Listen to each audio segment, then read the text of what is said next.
Bonjour et bienvenue. Ici Martin Noël, président de la Corporation financière Monetis. J'aurai le plaisir de vous accompagner au cours de cette présentation intitulée « L'évaluation des options ». En consultant une chaîne d'options, nous constatons qu'il y a plusieurs mois d'échéance et prix de levée offerts à la négociation.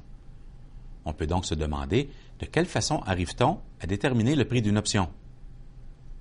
Le prix des options se fonde tout simplement sur les probabilités que le prix de la valeur sous-jacente soit au-dessus ou en dessous du prix de levée à l'échéance. Ces probabilités sont utilisées par différents modèles d'évaluation, dont le plus connu est la fameuse formule Black-Scholes. De quoi est donc composé ce prix? Il y a plusieurs variables qui composent et influencent le prix d'une option.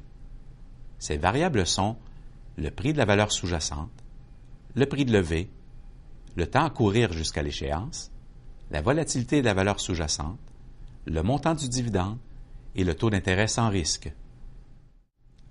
Examinons de plus près la première de ces variables, le prix de la valeur sous-jacente. C'est la variable la plus simple et la plus intuitive à comprendre. Le prix des options fluctue en relation avec le prix de la valeur sous-jacente. La deuxième variable est le prix de levée qui représente le prix auquel la valeur sous-jacente sera achetée ou vendue.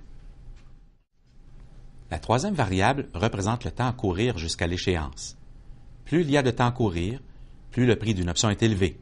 Et plus on s'approche de l'échéance, plus la valeur temps de l'option décroît rapidement pour atteindre 0 à l'échéance. Rappelons que seule la valeur temps de l'option est affectée par le passage du temps et que la valeur intrinsèque, elle, n'est affectée que par les fluctuations de la valeur sous-jacente. La quatrième variable est la volatilité de la valeur sous-jacente. C'est assurément une variable très importante du prix de l'option, puisque la volatilité mesure les mouvements de prix de la valeur sous-jacente. Plus les mouvements sont prononcés, plus les probabilités de voir le prix de la valeur sous-jacente augmenter ou baisser de part et d'autre du prix de levée sont élevées.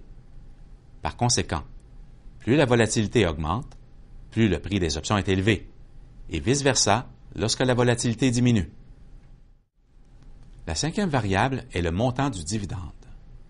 Tous les dividendes qui seront versés durant la vie de l'option doivent être pris en considération pour déterminer le prix de l'option. Comme le versement du dividende réduit le prix de la valeur sous-jacente, un ajustement au prix des options doit être effectué. La sixième et dernière variable est le taux d'intérêt sans risque, qui est utilisé pour actualiser le prix de levée dans les modèles d'évaluation, puisque le prix de levée représente le prix que nous paierons ou recevrons à la date d'échéance. Par diverses analyses, les négociateurs d'options professionnels mesurent la sensibilité du prix de l'option par suite d'une variation dans l'une de ces variables. Ces mesures de sensibilité sont mieux connues sous le nom des grecs et feront l'objet d'une autre présentation. Bien qu'il existe plusieurs variables qui influencent le prix d'une option, l'investisseur novice n'a besoin de connaître que quelques principes de base. Examinons en premier lieu la relation entre le prix d'une option d'achat et le prix de la valeur sous-jacente. Cette relation est la plus simple et la plus intuitive puisqu'une hausse dans le prix de la valeur sous-jacente provoque une hausse dans le prix des options d'achat. À l'inverse, une baisse dans le prix de la valeur sous-jacente engendre une baisse dans le prix des options d'achat. L'effet du passage du temps est bien connu et tout aussi intuitif. Plus on s'approche de l'échéance, plus le prix de l'option d'achat décroît. Comme nous l'avons vu, plus le prix de la valeur sous-jacente est volatile, plus les probabilités sont élevées de voir le prix être supérieur ou inférieur au prix de levée. Par conséquent, une augmentation de la volatilité aura pour effet d'augmenter le prix des options d'achat, alors qu'une baisse de la volatilité aura pour effet de faire baisser le prix des options d'achat. Maintenant, examinons la relation de ces variables avec les options de vente.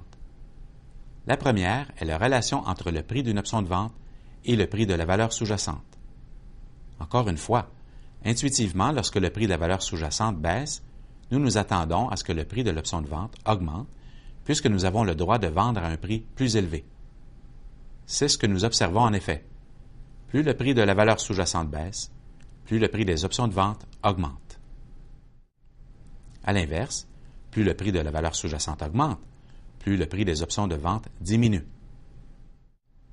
Le passage du temps a le même impact sur l'option de vente que sur l'option d'achat. Plus on s'approche de l'échéance, plus le prix de l'option de vente décroît. Il en va de même avec la volatilité de la valeur sous-jacente qui a le même impact sur les options de vente que sur les options d'achat. Par conséquent, une augmentation de la volatilité aura pour effet d'augmenter le prix des options de vente, alors qu'une baisse de la volatilité aura pour effet de faire baisser le prix des options de vente. Comme nous l'avons mentionné, les négociateurs d'options professionnels utilisent les grecs pour mesurer la sensibilité du prix de l'option suite à un changement dans l'une de ces variables. Les variables grecques les plus connues sont le delta, le gamma, le θ, le vega et le ρ. Ces variables seront abordées au cours d'une prochaine présentation. Merci de vous être joints à nous et à la prochaine.